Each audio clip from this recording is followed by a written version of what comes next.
very end of the second missionary journey is completed. Acts 18, verses 18 through 22. Acts 18, 18 through 22.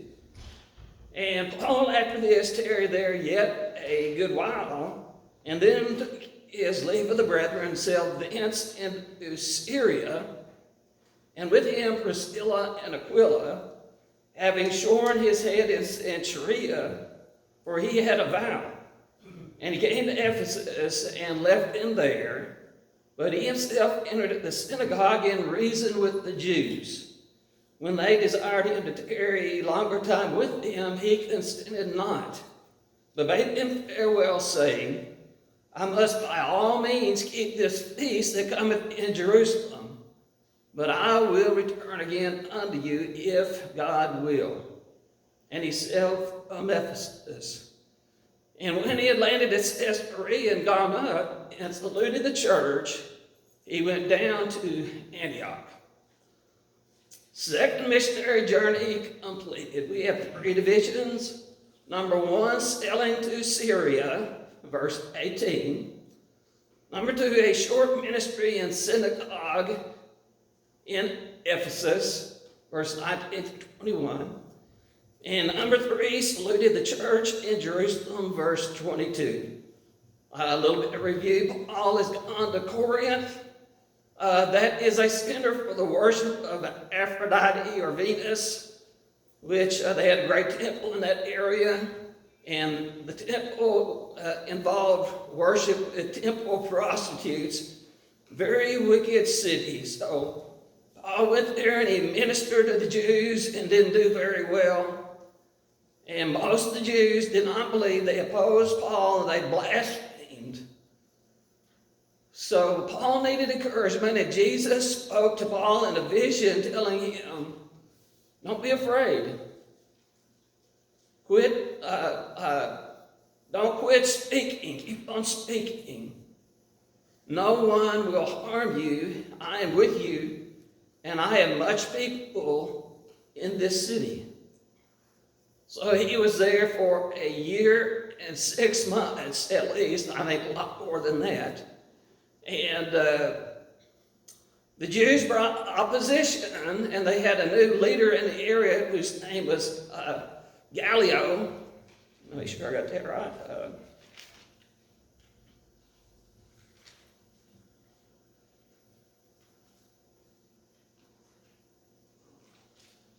Gallio. And so Gallio just basically threw out the case and said, I'm not going to hear it. And so that gave Paul freedom in Corinth, which also set a precedent for the rest of the Roman Empire. And so he got to stay there a longer time. And Paul actually got to leave when he wanted, and he wasn't run out of town. So that was unusual. That was a really good thing. So, number one, sailing to Syria, verse 18. And Paul, after this, after having the good decision by Gallio, so he tarried there yet a good while. So I believe that's besides the 18 months that Paul got to stay there even longer. And then he decided that he wanted to move on, and he got all the believers there and bid them goodbye. And he set sail for Syria. And that would be north of the Holy Land. And obviously his destination is Antioch. There was that great Gentile church, and that was a center for Paul's missionary journey. He had left from there. When he went on his journeys, he would come back first time, and he gave a report. So he is headed for his home church. I believe that's home church now, in Antioch. And with him, Priscilla and Aquila left. These were Jews that had been run out of Rome. When all the Jews were run out of Rome, they were fellow tent makers. Like Paul, they'd be very important in Paul's ministry in the future. So in Missionary, which was the east seaport for Corinth, Paul shaved his head. The word shore means shear. It was used of shearing sheep. So in Sharia would have a church there. It may have been founded by Paul. Paul was there over 18 months, and Sharia was only 10 miles from Corinth, and he probably instituted the church. Because in Romans 16:1, there is a church in Sharia when he later wrote that letter. So Paul had taken a vow. We really don't have any information. We guessed at it. Some think that because he cut his hair, that was a Nazarite vow. Others did not think that it was a vow of thanksgiving or a vow for God's protection. A Nazarite vow, of course, Samson was a lifelong Nazarite. He broke his vows more than once. I believe John the Baptist was a Nazarite for life. They were to never cut their hair, never drink wine or any strong drink or any grape product. Grapes, raisins, none of that. But you could take a short Nazarite vow, and it'd have to be all your life. And when you would do that, then you would make your vow. You would not cut your hair until the vow had been completed, and then you would cut your hair off. And possibly that's what Paul had done. So he's headed for home, or Antioch, in Syria. And in verses 19 through 21 on the way, they stopped at Ephesus. So even though they're not there long, Paul does a short ministry there in the synagogue. So verses 19 through 21. And he came to Ephesus and left them there, Aquila and Priscilla. May even be possible that Timothy and Silas were with him and left. We really don't know. No, we do not see Silas anymore in the book of Acts. We see him in 1 Peter. He was from Jerusalem. And that in 1 Peter, he was a amanuensis. That's a fancy word for secretary for Peter's first letter. Anyway, so they go to Ephesus on the way to Syria. I don't know if the boat is getting supplies, or maybe they're unloading cargo or getting cargo. So they're there at least a little while, not very long. So Aquila and Priscilla, they stay there. And Paul goes in the Jewish synagogue. My understanding, they had a big bunch of Jews in Ephesus. A little bit about Ephesus. It was the capital of Ionia and the proconsular capital of Asia. It was a free Greek city. It had its own senate and its own civic assembly. But it was known for having the temple of Diana, Greek Artemis. And that temple was one of the 7 wonders of the ancient world. And we will see that come to play when we're in Paul's 3rd missionary journey. But as was his practice, he went to the synagogue and met with the Jews and reasoned with the Jews. This is the same word that was used in Acts 72, Acts 84. He reasoned, or he had dialogue, or he had discourse with the Jews. But here you have different tenses. In the 2 earlier, stay there longer, you have imperfect tense, which indicates that in the past, you did it more than once. Here it is used of aorist tense, which is one action, you do it once. So Paul was probably there on one Sabbath. He went to the synagogue and he had dialogue with the Jews. And verse 20, they want to hear more. They want him to stay longer. But he couldn't. He had something he had to do. Verse 21, he bid him farewell, telling him, I must by all means keep this feast that comes in Jerusalem. But if it's God's will, I will come back to you. And himself from Ephesus. The Jewish men, adult men, were supposed to go to Jerusalem for 3 main festivals: Passover, Pentecost, and Tabernacles. We don't know if this was Passover or Pentecost, but Paul wanted to make it. One of the reasons, if this was Passover that he wanted to make, he had a reason to hurry. The seas were closed until March the 10th. They tried not to sail during the winter because it was very, very dangerous. And they had a short window to make it to Jerusalem on time, so Paul was in a hurry. Later in the book of Acts, Paul will be on a ship, and they will set sail against Paul's advice. We need to winter in this place. You don't need to go. It's too dangerous. They didn't listen to Paul, and they shipwrecked. So Paul was in a hurry. He wanted to make it to Jerusalem. And by the way, that was a Nazirite vow, and he had to go to Jerusalem, offer sacrifice, and sacrifice would be burnt, and he would have to get his hair that had been cut and burn that with the sacrifice. One commentator said that you had to do that 30 days, do that sacrifice in Jerusalem, 30 days after you cut your hair. So that would give Paul another reason to get to Jerusalem.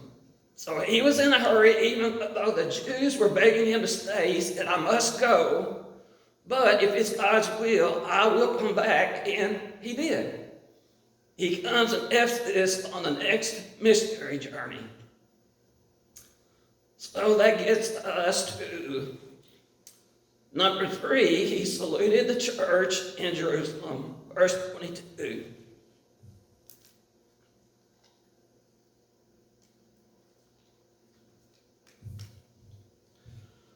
And when he had landed at Caesarea and gone up and saluted the church, he went down to Antioch. Caesarea was on the Mediterranean coast. It was the harbor for the Holy Land. It was the Roman capital of Judea. And Paul was headed for Antioch, but he had to go to Jerusalem first. You know, it already said he had to make it to Jerusalem for the feast.